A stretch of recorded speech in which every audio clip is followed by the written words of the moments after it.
Can you briefly explain your role and experience in disaster management or emergency preparedness? Disaster. Opo. Yung role ko dito sa disaster, ako lang yung maglalabas ng pondo kung anong kakailanganin doon sa nangyaring disaster na yun. Kasi ako yung may hawak na pondo.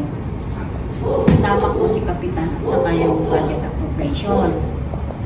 Gano'n na po kayo katagal sa 14 years na. 14 years?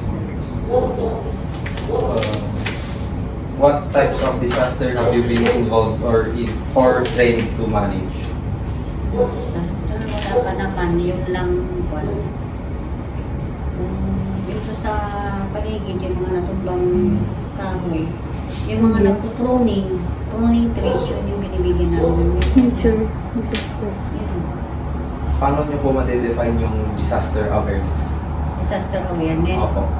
Disaster awareness, yung paparating pa lang, yung sakuna, baga na nabalita na magkakaroon ng lindol, magkakaroon ng bagyo, na ano na namin, yung meaning ng disaster awareness sa amin, sinasabihan namin yung mga constituents na mag-ready. Sa tingin ko, bakit importante ang disaster awareness? Para maiwasan ang sakuna. What do you believe are the essential elements of disaster preparedness?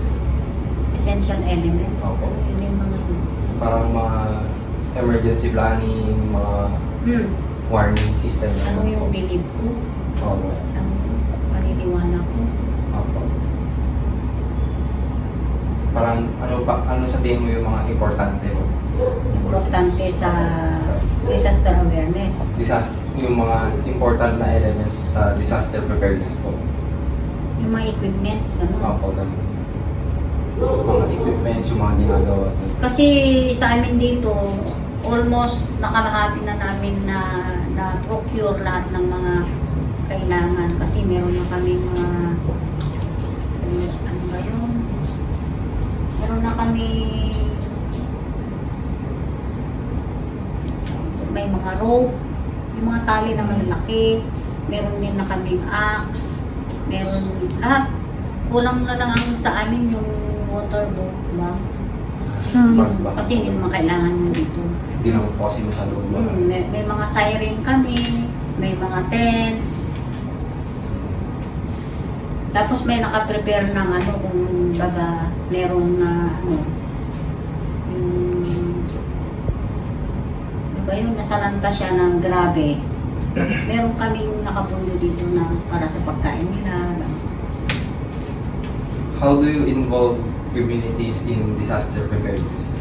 Ako ma-involve. Yung kabarangay po, paano niyo po sila sinasama sa pag-prepare sa mga disaster yun?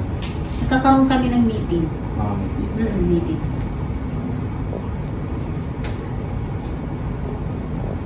In your experience, what role do local governments, NGOs, and international organizations play in that disaster preparedness? Parang ano po yung ginagawa ng mga government official sa pag-play sa mga disaster preparedness po? Nag-ano sila, nag-invite sila para doon sa training. Mga training po sila. Mga training, oo. May mga basic life support training kami na na-attendan. Dito sa barangay mismo, yung mga HW namin, mga tanod na sa-attend ng training. What resources and tools are most critical for ensuring preparedness at both individual and community level? Ano? Parang ano yung mga importanteng gamit para sa pag-ensure ng preparedness mo at ng barangay? Gamit. Opo. Mga gamit resources.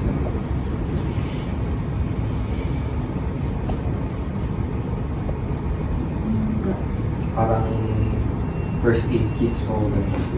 Meron kami mga first aid kit. May mga gamot kami dito sa barangay.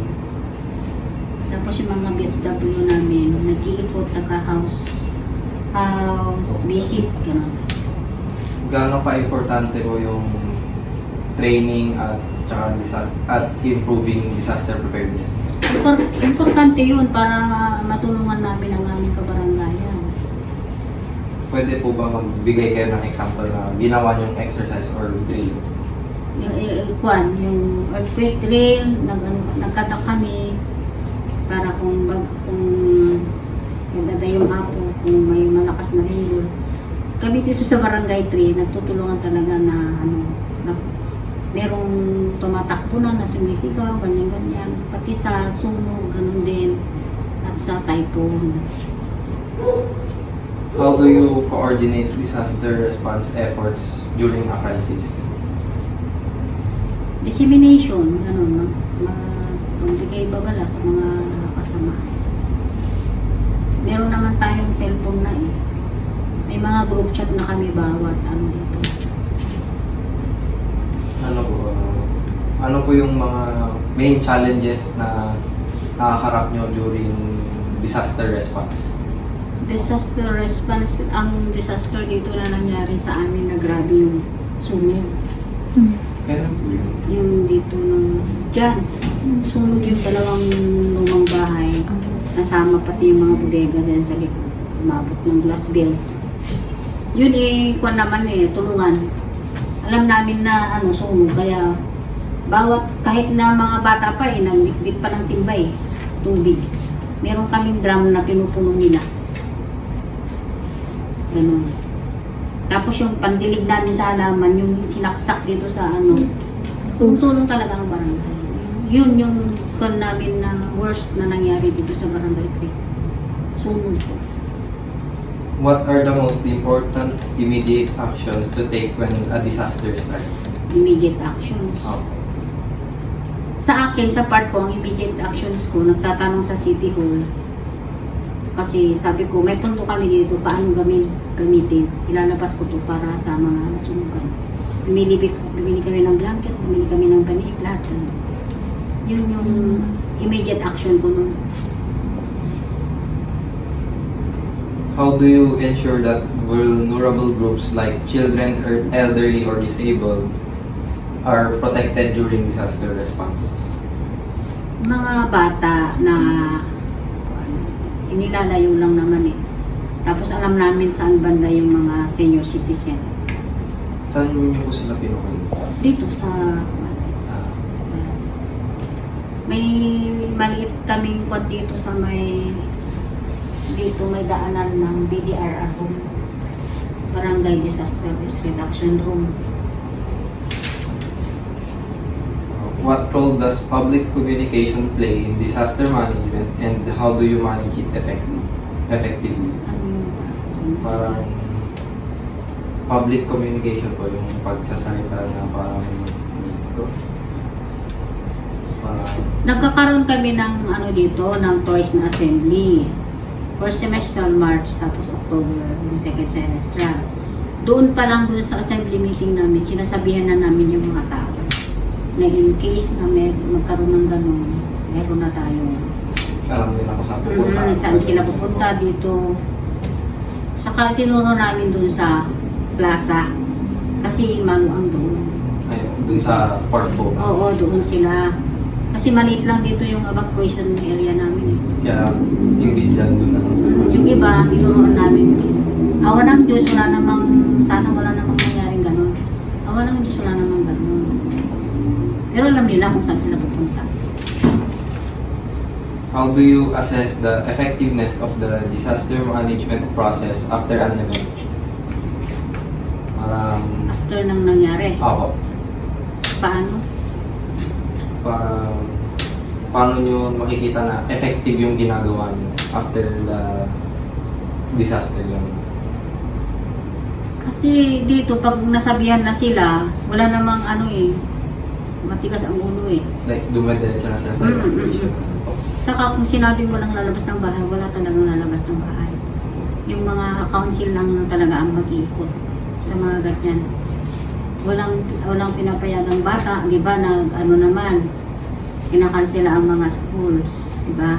So mga bata, kahit nandito lang sa barangay, huwag palalabasin ng bahay. Huwag iikot sa loob ng barangay, sa bahay lang. Ganun din yung mga senior citizen, ganun din. Nakatiran namin ng mga vitamins, ganun. Kaya sabi, effective talaga yung mga ginagawa namin. Lahat naman po sumusunod. Sumusunod naman sila.